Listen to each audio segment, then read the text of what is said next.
Neeland Avenue Christian Reformed Church in Michigan was ordered by its denomination to revoke the ordination of a deacon that they ordained in 2020.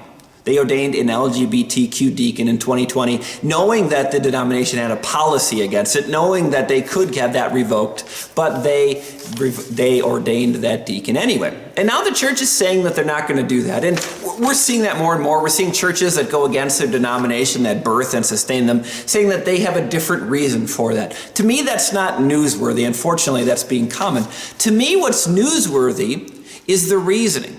A church got together, heard what their denomination said, know that they shouldn't have done it, still wants to be part of the denomination though, and said that they are not going to do this because our conscience told us we would be disobedient to God's call. Some churches will claim God's word, some churches will claim the Spirit's leading. Instead, they will claim that their conscience, what God wrote on their hearts, that has told us to do this. That's their option, I suppose. But I'll tell you, that's not their conscience speaking. That's not God's word and God's law, which you can find in God's word written down to say that's your own sinful desires. That's your double-mindedness. That's the part of you that says, I want to have part of God, but I also want to do this other part that doesn't make sense, at least to God, but it makes sense to me. That's our double-mindedness, as Psalm 119 Psalmic says. I hate double-minded men, but I love your law. You are my refuge and my shield. I have put my hope in your word. If you trust what you think is your conscience, but really your own self-desires, you become double-minded. You become double-minded because you try to change God's word and his ordination values to what seems best to me, and that's always changing.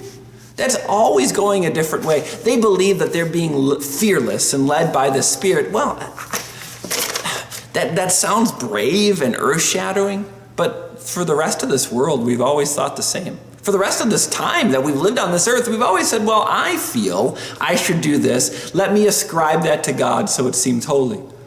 That's double-mindedness.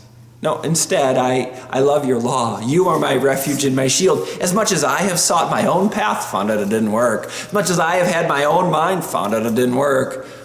I love your law. I put my hope in your word because you never change, you never disappoint, you never push me away.